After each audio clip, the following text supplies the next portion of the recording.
If you want instant changes at home, or almost instant, here are 5 interior design elements that have the biggest impact on a space and are probably the easiest to apply.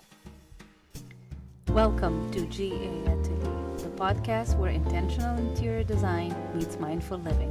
I'm your host, Jihan Askar, and I'm here with you on this journey to transform our living spaces into sanctuaries that reflect our unique story, personality, style, and lifestyle, while elevating our everyday life at home. So step inside my design workshop and let's design your home together. So in the last episode, we talked about loving the home you have right now. No matter the imperfections, the limitations of your home design or my home design. And if you haven't listened to that episode, you can go back and check the 4 suggestions I offered so that we can all learn to love our homes even more. But in that episode, I also discussed the fact that we can change some of the things that maybe bother us, or simply refresh and elevate the design and take it up to the next level. So today I want to discuss 5 easy ways, like I said, to take your design to the next level and refresh your home and how it feels. So the first one is paint. That is pretty straightforward. While paint color is typically one of the last things we choose when designing a space, it's actually the element that has the largest immediate impact. I personally love painting all the walls the same neutral color, moving away from using accent walls, unless maybe it's a focal point or a different feature on that wall, like a fireplace. But usually I like to paint with one color throughout the house. It sets the foundational tone for your entire space. And if you don't go with one color, at least choose a cohesive palette, shades that work together. This will instantly elevate the space. And then you can play with your wall art and your decor and furniture. And, think of paint also not just the walls, but you can paint doors and trims, cabinetry, especially in the kitchen, that can completely transform the entire space. Number 2 is window treatments. And again, this could be an afterthought when designing a space. We tend to focus on furniture, cabinetry, but windows really, and the window treatment specifically, really come at the end when we discover, oh, wait, I have too much light coming into this space, or it's just the windows look bare.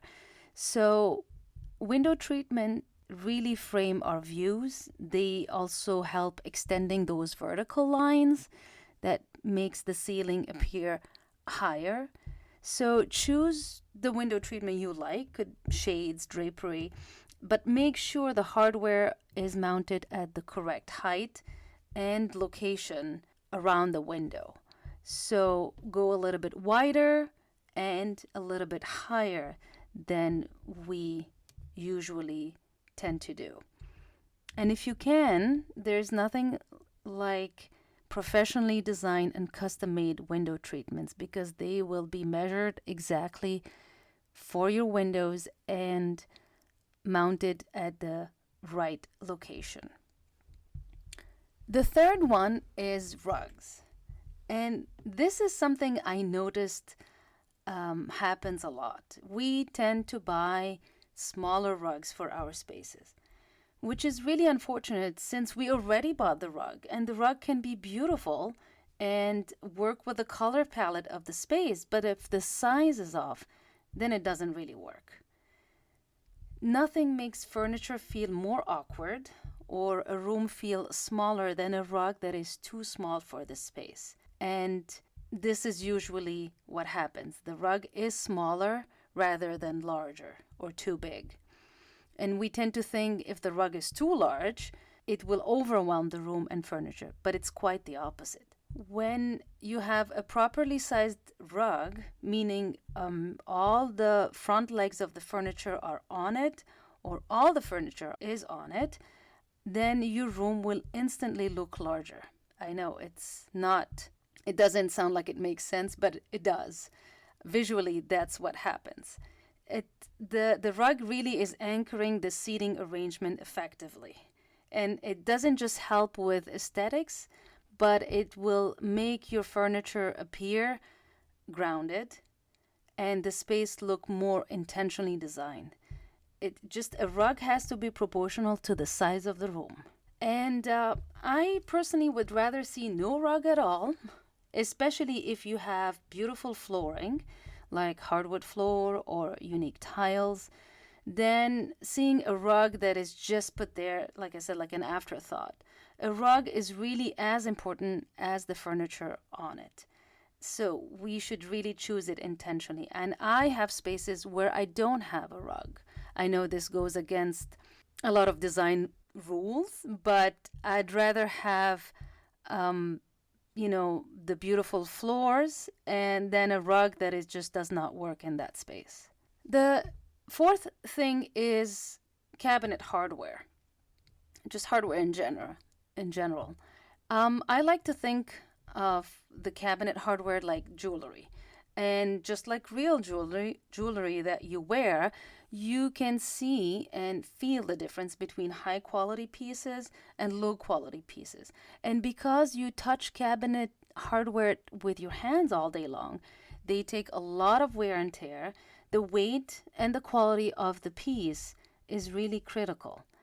With higher quality, you tend to have better material, more elevated finishes, and just more unique styles to choose from. And that's an easy change to make. You don't have to change your cabinets. You just have to change the hardware. And you're not just changing the look, but then you're quite literally changing the feel and the functionality because you're using that hardware. And number 5 is lighting. Light fixtures make a statement, and lighting sets the mood. In fact, I have an entire episode, I think it's episode 17, on lighting, if you want to listen to that. But the thing with lighting is that the light itself is a design element, and the light fixture is also part of that design. So it's really 2 elements in one.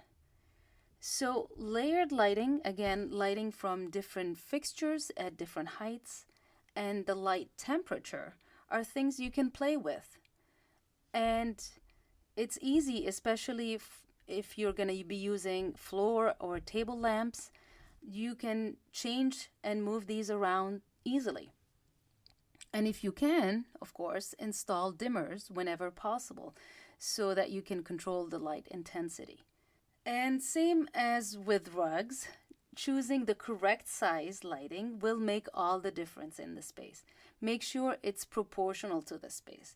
Think how large the room is and how tall the ceilings are, and then you can go bigger in rooms that have higher ceilings, for example. Just choose the light fixture intentionally. Make sure they're not just beautiful, but also provide the right amount of light that you need. So here you go. 5 easy ways to transform your home. You can try one of them or all of them. I would love to hear from you. Let me know which one you'll try. You can tag me on Instagram at G_A_atelier. And I also have the link of my Instagram in the show notes for you. Thank you for joining my atelier. Don't forget to follow the podcast. A new episode is released every week. And thank you for giving my podcast a 5-star rating. Please consider writing a review as well. It means a lot to me. See you in the next episode.